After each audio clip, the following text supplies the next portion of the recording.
I think that a lot of teams have downsized their SDR team. That's a challenge.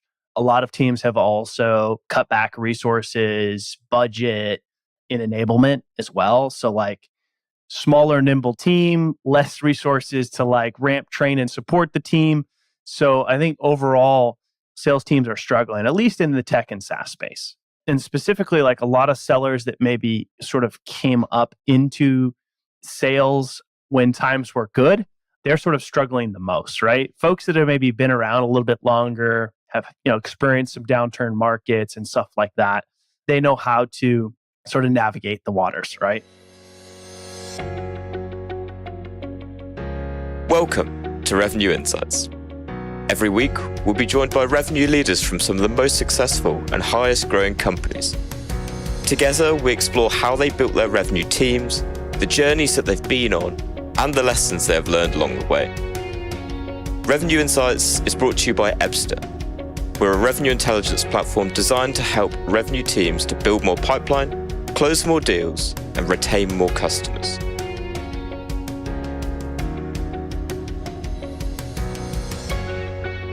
Hello there. You are listening to Revenue Insights. Today, my guest is Collin Mitchell, managing partner at Leadium and host of the Sales Transformation Podcast. Collin, welcome. It's great to have you here. Yeah, thanks for having me. Been looking forward to it. Likewise. It's been one in the making. It's been a while trying to get this one in, so really excited to dive into things a bit more. For everyone listening that hasn't come across your stuff, or some of your, I know you're very active on LinkedIn, got your own podcast. What's your story? How have you got to where you are today? Yeah, I mean, I can go way back, but I'll keep it brief so that we can get to some of the more interesting things that we've planned out for today. But I was raised by a single mom, grew up very poor, didn't go to college, wasn't the most responsible young adult, didn't really know what I was going to do with my life. And then I got my first sales job, and it was my way out of sort of poverty or living check to check as I sort of was at that time. And it was really the only opportunity I had. So I knew it was my way out, and I put everything into it. So what that looked like was being the first one to the office every day, being the last one to leave every day, coming in on Saturday, possibly Sunday, to prepare for the following week, send out proposals. And it was really just grinding and putting in a lot of hard work. I didn't have any fancy education. I didn't have any experience really. I just knew that I could work harder than most people. And I think it was just really because my determination to make something out of it. And so I worked my way up to the top there pretty quickly. Shortly after that, took a VP of sales position where I learned a little bit more business acumen, learned how to recruit, train, and manage people, things like that. And then after that, ended up starting my first business with my wife. And we scaled that business from 0 to 5 million in 26 months. And from there, started multiple other companies. I've had 3 exits, and then more recently joined Leadium now as their managing partner, where we help mostly B2B companies, mostly tech and SaaS, solve their top of funnel challenges through done for you outbound and inbound lead management. Beautiful.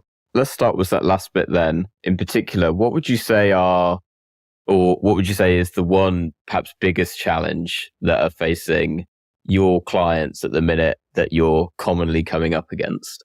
I mean, it kind of varies and it depends on the stage of the company. I think that a lot of teams have downsized their SDR team. That's a challenge. A lot of teams have also cut back resources, budget, and enablement as well. So, like, smaller, nimble team, less resources to like ramp, train, and support the team. So I think overall, sales teams are struggling, at least in the tech and SaaS space. And specifically, like a lot of sellers that maybe sort of came up into sales when times were good, they're sort of struggling the most, right? Folks that have maybe been around a little bit longer, have experienced some downturn markets and stuff like that. They know how to sort of navigate the waters, right? But people that have only really been able to sell deals when times were good and budgets were easy to get approved, they're having a hard time. So I think the thing that customers are struggling with most right now is trying to figure out what the structure looks like. Do we go to a full cycle AE model? Do we still have an SDR function? Do we outsource it? Is it a combination of those two things? So a lot of changes being made and testing things. And I think that's what I'm seeing a lot of right now. Just a quick reminder, and then we will be right back to the show. At Revenue Insights, our goal is to share how top-performing revenue leaders build predictable, efficient go-to-market teams. Every week, we speak to the brightest minds, and every quarter, we release the latest findings from our analysis of billions of dollars in pipeline. If you don't want to miss out, sign up to our newsletter at ebster.com/newsletter-sign-up. That's ebster.com/newsletter-sign-up. The link to make that a little bit easier for you will be in the show notes of this episode, wherever you're listening. See you there. And I really want to dig into that a bit more, particularly on your point of the particularly smaller and more nimble teams. It's this switch that I know everyone's talking about on LinkedIn and in the industry as a whole around how can we be more efficient? How can we be more effective? How can we squeeze more out of what we've got at the minute, which is often much smaller? I'm curious to get your perspective on what you're seeing in terms of the folks that you're talking to and working with of, should we be scaling back our SDR function? Should we have an SDR function? Should we have the full cycle sellers, like 360 sellers? What's your point of view? I think it depends. I think it depends on what you sell, how complex it is, what your sales cycle looks like. Maybe you have different segments and there may not be a one-size-fits-all for every business line, right? So selling into SMBs and selling into enterprise, vastly different, right? Maybe in the SMB, full cycle works, right? Or maybe the opposite. Maybe an enterprise full cycle works, where it's like, hey, they don't have to source as many deals. They just need to source the right deals. But then there's the people that have the argument of like, hey, do you want your best people spending time on doing that? Or do you want them spending time with customers? So I think you got to look at your own organization and decide look at your data, look at your sales cycles, look at your win rates, look at where deals are dropping off and really analyze that. Not just, hey, what's our win rate, but like by segment, by seller, by team, by industry, by deal size, and really analyze all that to make good decisions. Because you can't just make hasty decisions without doing that. And you also don't want to just make some swift changes based on what other people are saying or talking about on LinkedIn or like you name it. I mean, it sounds ridiculous, but you'd be surprised. I've been in situations where people want to change things based on something people are talking about on LinkedIn. And it's like, a lot of times what people are talking about on LinkedIn does not have full context and also is not, their experience may not be yours. Or so there's a lot of factors that you have to consider. So it's a hard question to answer because it highly depends. But I think the right answer is like, you really got to look at these things and analyze them to make good decisions, sound decisions for your business. Which leads perfectly on then. When you're doing that analysis and perhaps depending on the size of the company, perhaps you're pulling on a sales op for a RevOps person to pull that data for you. Perhaps you've got a data analyst.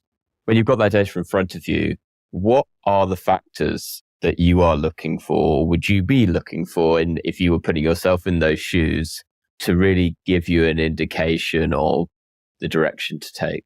Yeah. I mean, I think the thing is you're looking at conversions at all stages, right?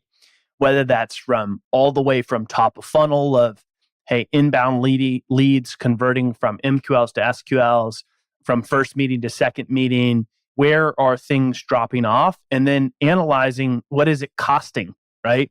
To get an account from, a prospect from an MQL to an SQL. Because a lot of times I think what ends up happening, and this is kind of when we weren't in this sort of economic downturn and companies didn't have as much difficulty raising money, when the landscape was vastly different, profitability was less important. It was just revenue at all costs, sell. And that's where you had a lot of like bloated teams. And then everybody was all upset because people were getting laid off left and right. And it was like, well, there was a lot of bad decisions being made based on this sort of revenue at all costs playbook that most tech and SaaS were operating off of. And now you see teams more concerned about profitability and things like that, which is interesting, as if profitability was never important. But you got to look at all of your conversion metrics from the top of the funnel to close. And then you got to even segment it down, right? So where are we disqualifying deals? What percentage of deals are we disqualifying? What are the reasons we're disqualifying those deals?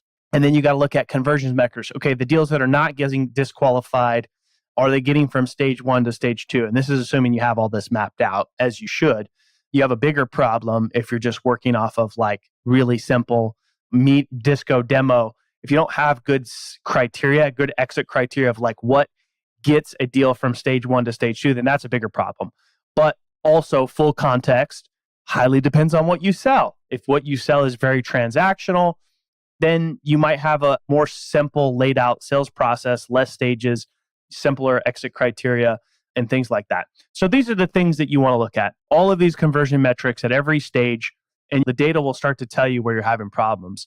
The benefit of having this mapped out well too is that you start to see where your team is struggling and what specific people are struggling in what area of your sales process. Beautiful. And I can almost like picture it as you talk through it. So let's say we've got this in front of us. We've got the full funnel and we can see from team to team or AE to AE where those drop-off points are that you referred to. And you started to allude to it there. And I want to dig into it a bit more of, let's say, for example, we can see that there's a big drop-off from when a deal enters like the prospecting stage for a certain AE. What does your, I guess, investigative process look like at that point when you can see, okay, there's a lot of deals that are dropping off here for this team compared to that team or for that rep compared to that rep? What are you doing at that stage to really investigate what we can do here to improve? I mean, there's a number of things, right? If you see that, hey, this particular SMB team that maybe works in this certain sector industry aren't getting very many deals from stage 1 to stage 2. Well, you got to dig in a little deeper and start to analyze what's going on, right? And that could be digging into sales calls, talking to the frontline managers, talking to the reps, or all of the above. And maybe you see that, hey, that's not a good sector for us to focus on right now. And maybe there's a reason for that. The other thing is maybe SDR function in-house doesn't make sense. Maybe it's better to outsource that SDR function for that particular sector. Maybe it's better to have a full cycle AE manage that sector if it's a smaller portion of your business. So there's a lot of different possibilities, but you got to look at this data and then start to understand what's really going on. Beautiful. Let me take us in a slightly different direction and away from the point of tooling. When I was doing my research coming into this conversation, I was having a look through your LinkedIn and some of the stuff that you've been talking about.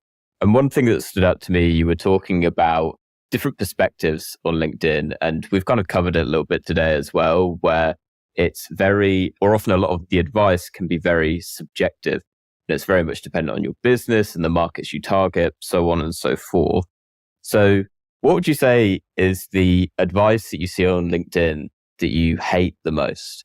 I hate when people say like, this is the number one thing, or this is the best way, or you should only do this, or you should never do that. Mm-hmm. Those are the things that I hate because it's so dependent on your situation.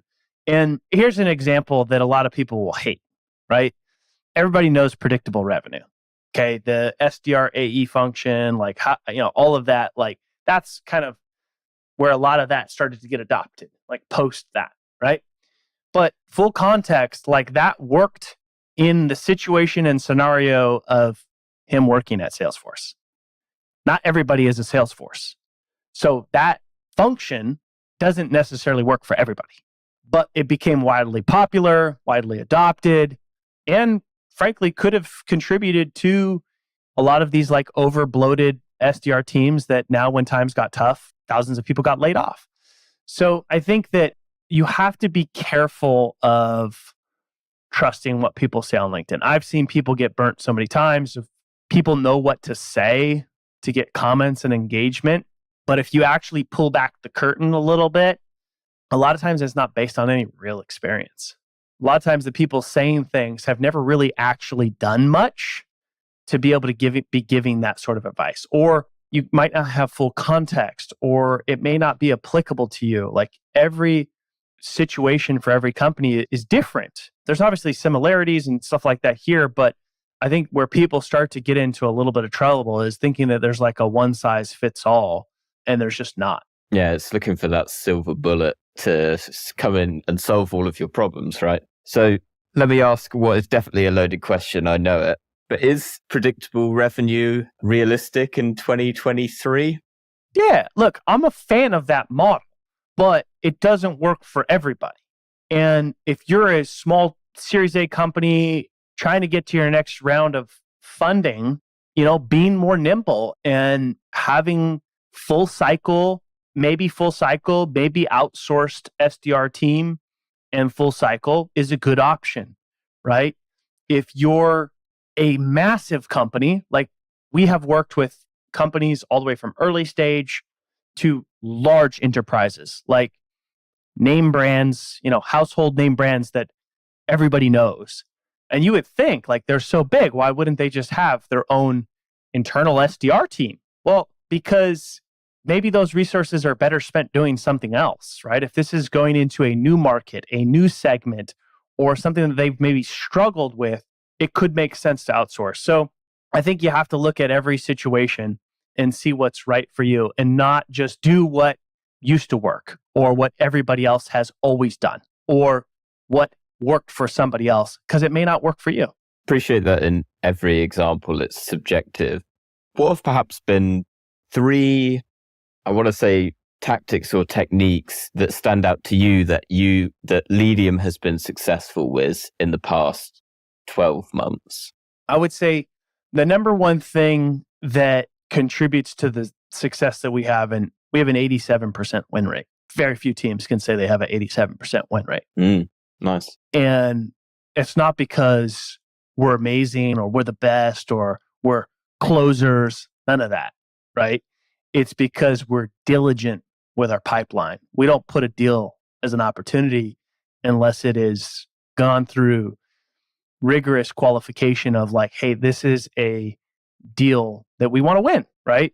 Not everybody has the luxury of being able to pick and choose who they work with, but you should strive to get there, because once you can get really good at qualifying and disqualifying deals, it could easily double or triple your win rate. Like, it's very common in B2B tech and SaaS that like 20% is a great win rate. I'm sure you've seen the data. And let's be honest. My good friend Andy Paul talks about this a lot. He's got a newsletter and a podcast. I've been on his show, and he's really dedicating a lot of work and time and energy to helping companies increase their win rate. So it's something I've been a little bit obsessed with lately as well. But let's be honest, winning 20% of the time is laughable. That is not good. Yeah. I was actually trying to pull from our numbers from our benchmark report. I think the win rate last quarter on average, which is taken across all industries that we're looking at, was somewhere around about 28%. So it's the classic Pareto principle at work yet again. So I'm curious then, you mentioned about the diligence that you put into disqualifying deals.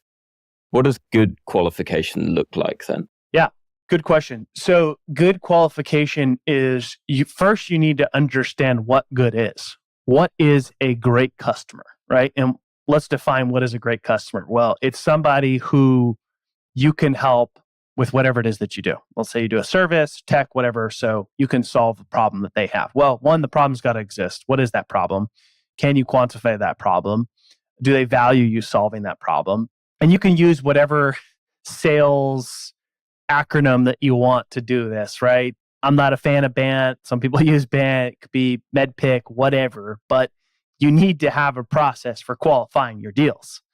Now, if you do something highly transactional, maybe you don't need to as much, or maybe as much as people hate BANT and kind of poop all over BANT on social media, if you have a highly transactional sell with like a 2-week sales cycle, BANT's not that bad as a qualification criteria.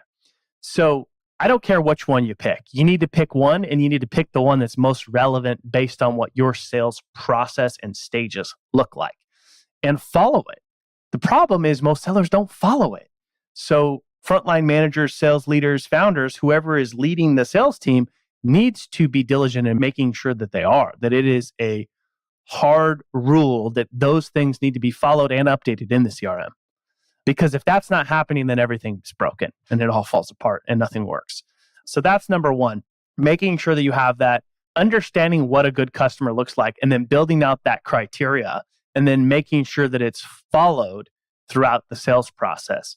And so if you do that, and then you have good exit criteria, meaning what gets a deal from stage 1 to stage 2. Well, this needs to happen, right?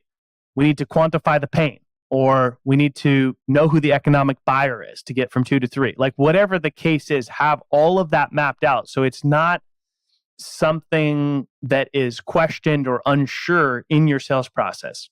So building that out, defining it, mapping it out in whatever CRM that you use, and making sure that it's followed. And I mentioned we close it at 87%, but what I didn't say is we also disqualify 62% of our deals. So more than half of the people that we have a discovery call with, we disqualify early. So disqualifying is very important to increasing win rate, and disqualifying early, because if you're not disqualifying early, then that means your sellers are spending way too much time with people that are never going to close or never even become opportunities. Just a quick reminder, and then we will be right back to the show. At Revenue Insights, our goal is to share how top-performing revenue leaders build predictable, efficient, go-to-market teams. Every week, we speak to the brightest minds, and every quarter, we release the latest findings from our analysis of billions of dollars in pipeline. If you don't want to miss out, sign up to our newsletter at ebster.com/newsletter-sign up. That's ebster.com/newsletter-sign up. The link to make that a little bit easier for you will be in the show notes of this episode, wherever you're listening. See you there. How does that, what's coming up for me is, as you talk about it, it makes a lot of sense. For a seller, it's, well, all I'm getting through then are high quality discovery calls, like opportunities coming through to me. So I'm spending my time on people that are, or prospects that are very high quality. I would imagine that there's a transitionary stage in between, correct me if I'm wrong, where you really need to get your AEs on board with that. Is that fair to say, in terms of, because initially the volume I would expect goes down with a view to it's a transition towards quality overtaking quantity in time? Absolutely. I mean, you hit the nail on the head, because the problem is everybody thinks we need more leads. No. Yeah. You don't. You don't need more leads. You need the right leads. And to increase your win rate, a lot of times it means saying no more often.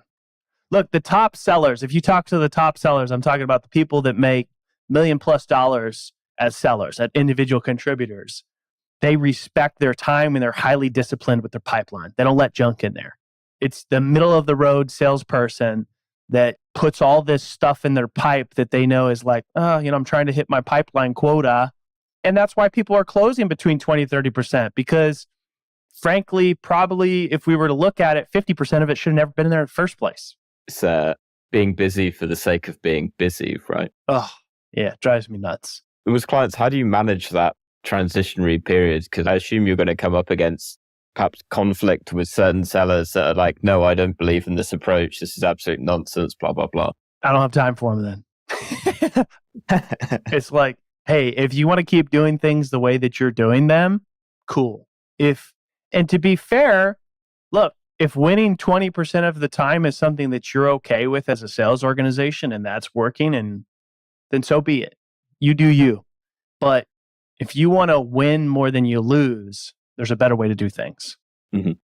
Beautiful. Penultimate question. I just wanted to ask, because everything you said on qualification makes total sense to me as a marketer. I love it when people say it's not about more leads.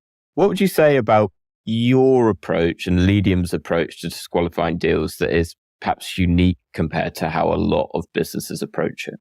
I mean, it's difficult because I think most of your listeners are like tech and SaaS, right? Which is, those are our customers, right? But we're not a tech and SaaS. We're a service business. So how we do things could vary and be a little bit different than how a tech or SaaS company would manage things. But ultimately, it comes down to one very simple thing. Know who you serve best and build it around that. Build your qualification and disqualification criteria around that. Who are your best customers, right? Like if we talk, you talked about the 80-20 rule, right? Focus on more of the 80%. Forget the other 20. And depending on the size of your team, like, there might be people who, could you sell them?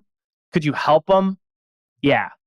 But are they going to churn out after 3 or 6 months? Are they going to be a royal pain in the what? I mean, those are all things that you got to look at. It's not just about who can we close revenue with, who has the highest ACV, who has the highest lifetime value. If we look at everything, all things considered, who's taking the least amount of resources to service? Like, these are all factors that need to be considered when identifying who is our best customer and how do we get more like that. Absolutely. Collin, very final question. What is one book that you would recommend to other revenue leaders? Yeah. So I mentioned Andy Paul. I'm going to plug his book, Sell Without Selling Out. It's a great book. Highly recommend it. Not sure if you guys have had him on the podcast yet, but if not, you should. Not yet. Let's get it done. Yeah. Beautiful. Collin, it's been an absolute pleasure having you on. Thanks so much for coming on and sharing your insights. I'll put a link down to Andy's book in the show notes below. But just before we go, for anyone listening that perhaps has any questions, wants to connect, follow all the good stuff that you're doing, where can they find you? Best place is, look, I mean, number one, it takes a lot of hard work to put on a good quality podcast like this. So make sure that you write a review for this show. Make sure that you share it with your friends. That's the best way you can show your gratitude to Lee and the team over there. And then if you absolutely love podcasts, you can check out Sales Transformation. We drop pretty much almost daily content on there. And that's the best place to find the podcast, find out anything about me, Leadium, newsletter, you name it. Beautiful. Well, thank you for the shout out. And I'll be sure to put a link down to all of that in the show notes below. Collin, thank you so much again for your time and for everyone that's listened this week. We'll catch you soon. Thanks for listening to Revenue Insights. If you want to learn more, subscribe to our newsletter and we'll deliver every episode straight to your inbox. If you have any questions, feel free to connect with us on LinkedIn. Our links will be in the episode notes. See you next week.